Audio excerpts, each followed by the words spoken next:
Vedanta त्याच्याबद्दलचे views काय आहेत रे, तुझे फीडबॅक काय आहे? कसं होतं? काहीच काय नव्हतं, एवढं सपक आहे. पिवळी भाजी घातल्या.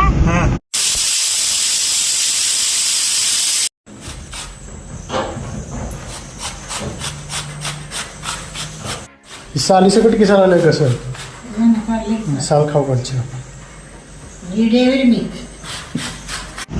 दुपारचे 12:30-1 वाजल्यात. पाऊस बघा कसला मस्त पडायला, एकदम हिरवगार झाले वातावरण. थंडी तर असली वाजून यायला लागल्या. आणि आमच्या भाच्याला ते काय कराटेचा नाद लागला आहे. आजार आहे जाऊ नको म्हणतात, सकाळी 7 वाजता उठून गेले आणि आता आणायला ये म्हणू लागले. त्यालाच चाललोय आणायला. नदीला पाणी बघा केवढं आलंय, पाणी पातळी वाढल्या. अर्जुनवाडाच्या पुलावरनं कृष्णा नदीची पातळी बघा. आला आमचा भाचा, एवढा आजार असताना कराटे खेळायला आलाय. बाहेरच्या ह्याला बी घेऊन जाऊ शकतात ना. कशाला? हे असं चांगलं खाता केलं ह्याला हे मिळेल म्हणून त्याला आपण घेऊन जाऊया असं. तू मला काय नाव सांगितलं? मंगलम कार्यालय.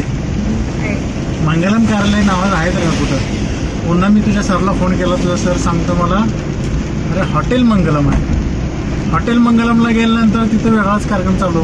पुन्हा म्हणतात अरे नाही जगदाळे कॉलेजवरती आहे आपण. आणि जगदाळे कॉलेजचा रस्ता एवढा खतरनाक आहे तुमचा. हां मग म्हणला तर सर तर माघार येत की नाही. सकाळपासून पडायला इथे पाऊस. होय ना. सकाळी आपला सोडायला तिथे होता काय? कुठं गेल होय का? वडाप नाही चालतो. वडा पॅक होतं का पाऊस लागला तर? आम्ही पाठीमाग बसलो होतो. आज काय स्पेशल मेनू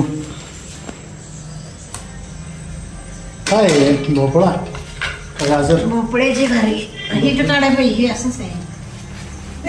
आईचा स्पेशल किचन कट्टा, बैठा किचन कट्टा. काय भेंडी. आणि इथं काय आहे?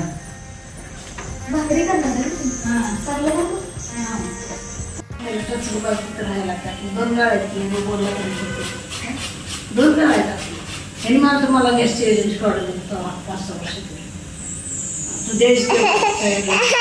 आणि ते सिलेंडर पोचवून कोण ठेवायचं?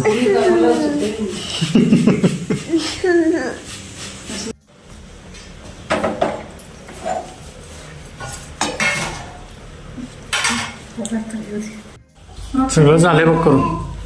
खाली पडल्याला काय करायचं? बरं त्यात टाकायचं. त्यात का कुठं? चला आता किसायचं काम आपल्याकडे आलं आहे. आईनं सुरुवातीला 2 तेवढे किसले आणि नंतर आपल्याला दिलं आहे. अक्षरा हा बघ ये, हे धरून बस, मी खिसतो. कारलं, बाजरी, भाकरी, कढीपत्त्याची चटणी. आणि हे काय? भोपळ्याचं सारण, घारग्याचं सारण.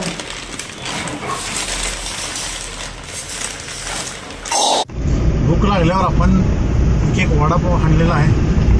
आणि अंकलीचा स्पेशल वडा जो वेल नोन ब्रँड आहे, सगळ्यांना माहीत आहे, तो वडा खाल्ला आहे. आणि वेदांत त्याच्याबद्दलचे व्ह्यूज काय आहेत रे, तुझे फीडबॅक काय आहे? कसं होतं? काहीच काय नव्हतं, एवढं सपक आहे. पिवळी भाजी घातल्या, चटणी पण नाही, मीठ पण नाही, तिखट पण नाही आणि मीठ पण नाही. वा, हा सगळ्यात यंगेस्ट फूड क्रिटिक्स आपण म्हणू शकतो. यानं अंकलीच्या स्पेशल वड्याचे रिव्ह्यूज दिले आहेत.